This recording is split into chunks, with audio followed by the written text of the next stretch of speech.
বিসমিল্লাহির রহমানির রহিম। আসসালামু আলাইকুম প্রিয় ভাই বোন ও বন্ধুগণ, আজকে আমি রংপুরের একটা সুন্দর খাবার শোলকা রান্না দেখাবো। সবগুলা শাকের পাতা একসঙ্গে, কচুর পাতা, সজনার পাতা, পাতার পাতা এবং সব শাকের পাতা একসঙ্গে করিয়ে এইভাবে কুচি কুচি করে শোলকাটা রান্না আপনাদের দেখাবো। আপনারা ধৈর্য সহকারে দেখুন।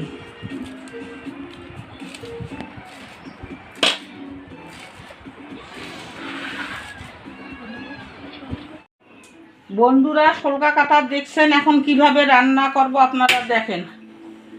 প্রথমে পানি দিলাম, তারপরে আদা রসুনের পেস্ট দিলাম,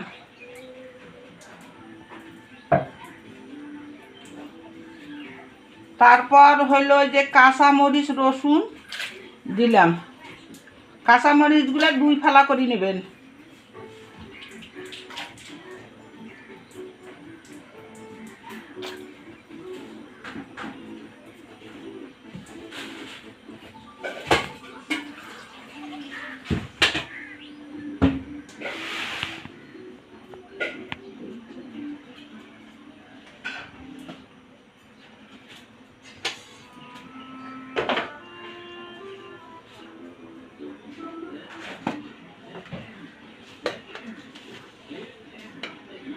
এক টেবিল চামচ লবণ দিলাম, আর একটু দিলাম।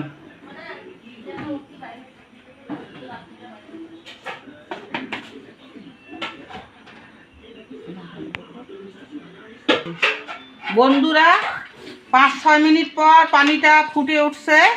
এখন আমি খাবার সোডা ব্যবহার করব, হাফ টেবিল চামচ।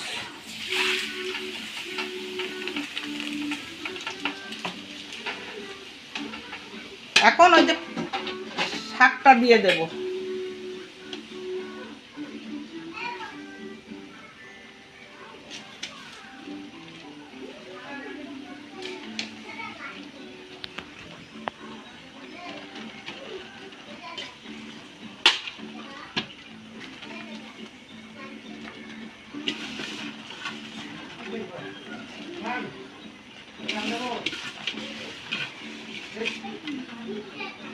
বন্ধুরা, শাকটা দেওয়ার পর জালটা লয়ে দেবেন, আস্তে আস্তে সিদ্ধ হবে।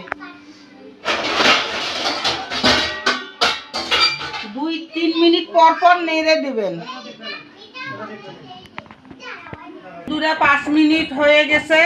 এখন আমি ঢাকনা করে নেড়ে দেব। আপনারা 2-3 মিনিট পর পর উল্টে দেবেন, না হয় তলায় লেগে যাবে।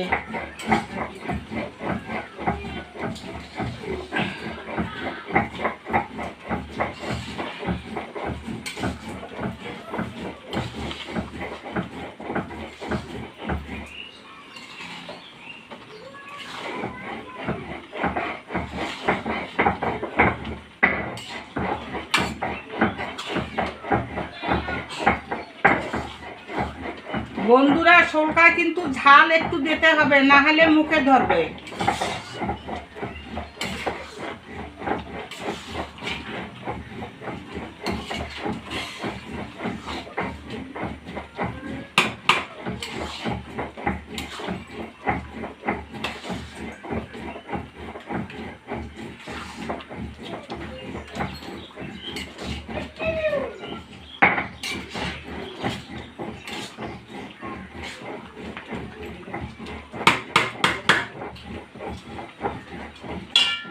আবার 5 মিনিটের জন্য ঢেকে দিলাম।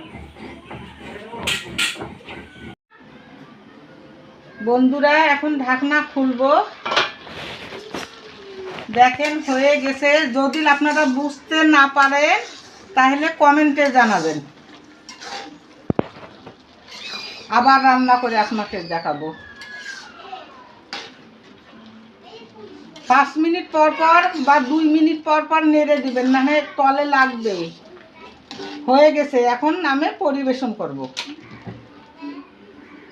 আসসালামু আলাইকুম ভিউয়াররা, আপনারা যখন ধৈর্য সহকারে দেখলেন রান্না শোলকা, তো আমি টেস্ট করে জানাবো কেমন হয়েছে শলকাটা। রংপুরের ঐতিহ্যবাহী শলকা, এই শলকা আপনারা অন্য জায়গায় দেখতে পাবেন না, এটা শুধু রংপুরের মানুষেরাই বেশি খায়। নিলাম।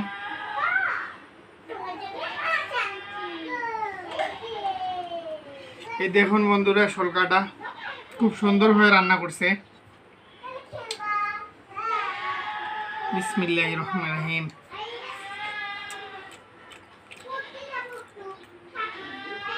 অসাধারণ হয়েছে বন্ধুরা শলকাটা। আপনারা বাসায় রান্না করে টেস্ট করবেন, না হলে টেস্টটা বুঝবেন না যে কেমন হয়েছে।